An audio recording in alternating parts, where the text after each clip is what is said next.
What's going on, guys? So today we're going to start some work on the Rocket 3 GT Red Chrome. So been dying to do some accessory updates to it with everything that's been going on with the lowrider. Been a little busy with that, but I will do an update for that one shortly, just to give everybody here an update of what's going on there. But for today, we're going to be putting on the LidLox helmet locks. So as you may have remembered, I put them on some of my other bikes and stuff like that. The unique thing about these ones for the Rocket is they go on the ends of the handlebars. So you really only need one if you're a single rider. You can put two on there for double. I usually have them hanging down the bottom. You can also put them on top and just turn that up depending on your application. So it makes them very versatile.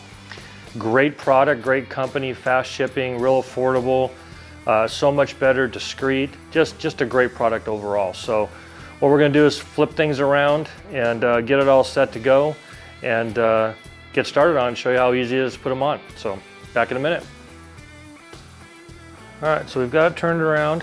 This is the area we're going to be focusing on right here. You can see that there's a Allen head bolt right there, hex bolt right. And that guy is I believe a 4mm, yep, 4mm. And then in the kit, you get two new additional bolts that will replace these, because this is going to come out a little further. Those are 5mm. And then you get two of these T-handle adjusters that you can put inside either the D-ring, or you can put inside, like in my show, it's got a little flip lever, so you put that in there to help hang that on there so no one can take it. Comes with two separate tumblers, one for the left and one for the right side, with keys, 2 keys each.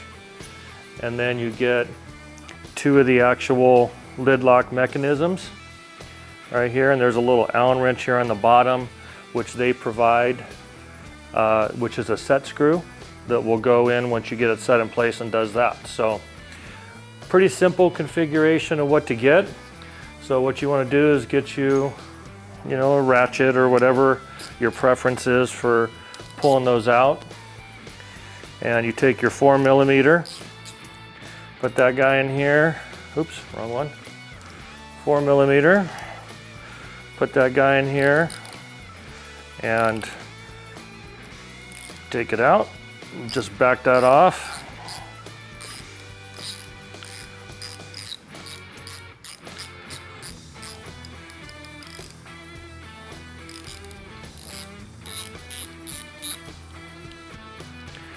Okay, so what you get is you've got the spacer, little fancy design thing right here. You've got this bolt that goes down in there that sits like so, right? And then like this little ring that sits in there. That's the bevel, right? So you don't need that, you don't need that. So you take those two out.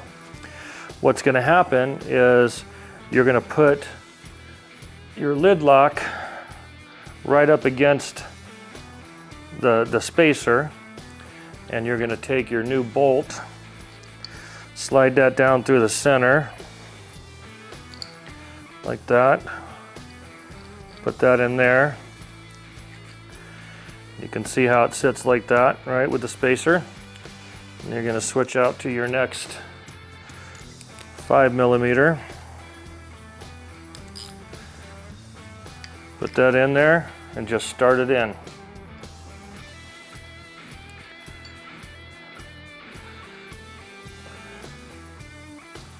You don't want to tighten it too tight because you want to position it. So depending on which way you want to go, do you want to be up?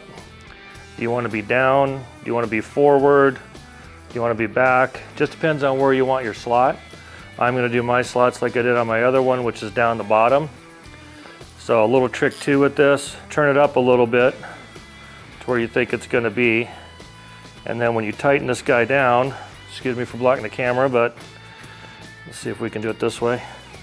Kind of hold it, snug it, and then when you tighten it, it's going to spin that around and tighten it with it, right? So there, it's tightened right on in there. I want that a little more level, I think. Turn a little bit more, get it start to snug, and then tighten, and then turn it. And then that way, when you get it where you want, that's nice and flush, it's not going anywhere, and my set screw is on the bottom, okay? The next part is you've got a key and this tumbler that goes in there, right? And when you turn your key, you can see it springs that out, springs that in, right? You use this as your wrench to get this tumbler started. You don't need any Loctite or anything in there. You just start screwing this guy in because you've got that piece in there already. And you just screw that in, use your key to tighten it down once you get it in there as far as you can. So here's a shot. You can just use that key as a wrench.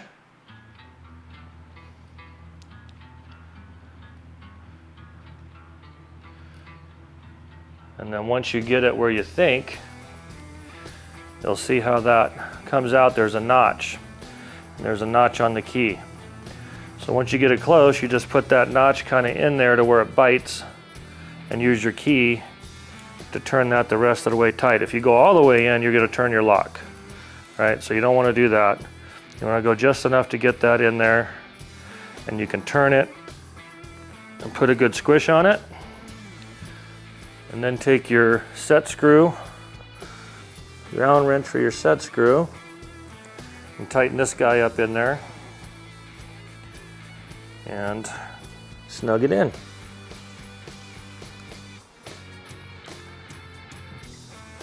Like that. Now that tumbler's not going to back out, and it's in there nice and neat. And these keys are all keyed the same for both sides.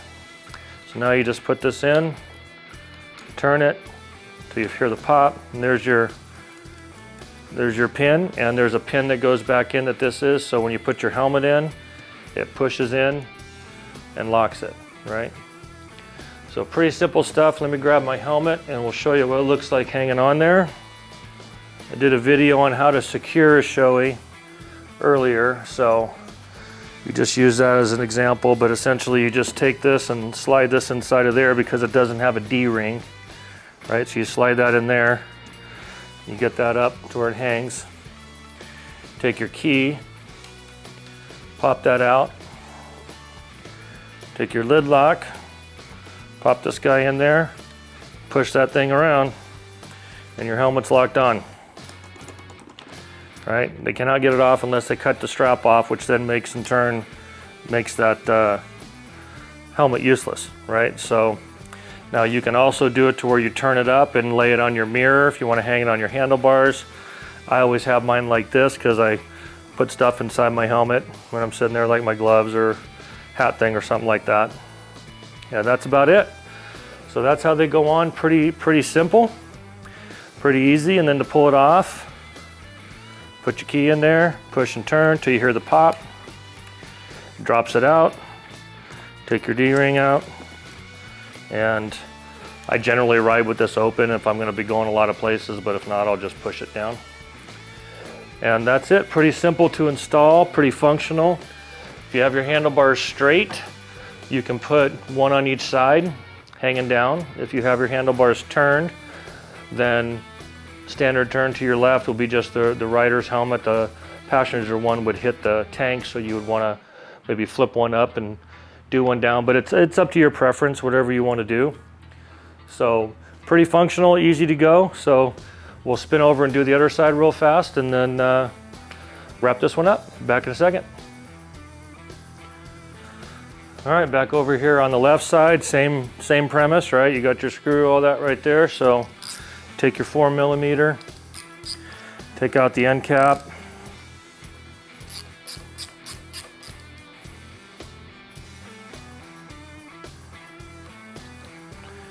Nice and easy. Get your new one in place, right on top of the spacer. This is now the 5mm. Pop that in there. Thread it in the end of the handlebar.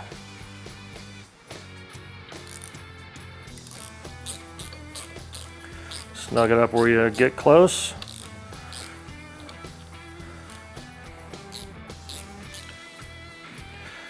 and get it right about where you think you want it. Snug it and then turn it. Get it level, because I'm specific about having things nice and level. Like that, that's on there, not going nowhere.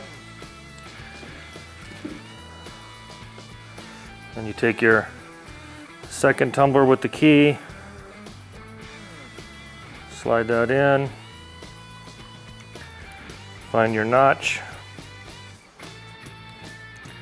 Just put the edge of the key in there like that, and snug it. Check it for operation.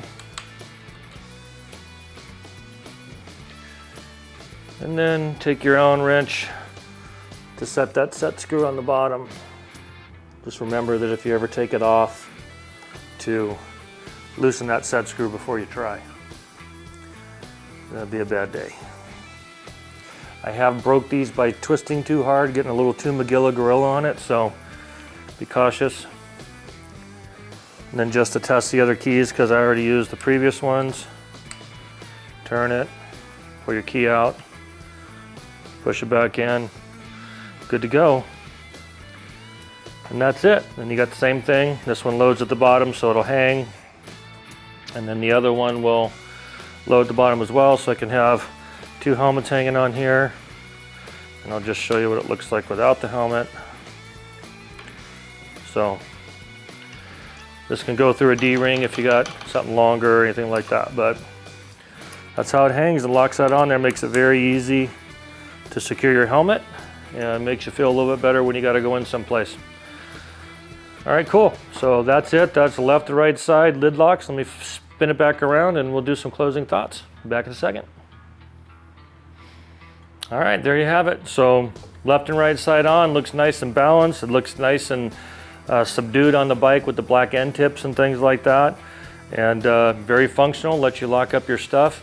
I've used these for a long time on all my bikes. I've much more prefer these than any of the other types of locks that I've seen with clamps on. They've got ones that go on your handlebars that you can use for your perch clamps. They've got ones that go center bolt for certain types of bikes. They got all kinds of things. So check them out, LidLox, and they send you a warranty card. It's www.lidlox.com, L-O-X, and I will include the link down in the bottom of the description like I usually do.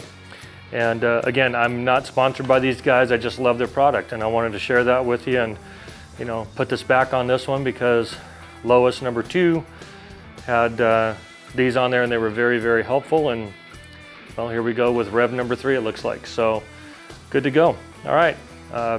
Like, subscribe, give me any feedback, comments, let me know your thoughts. You know, feel free to suggest other ones that you've used that you've liked. And be good humans and hope to see you on the next one. All right, take care.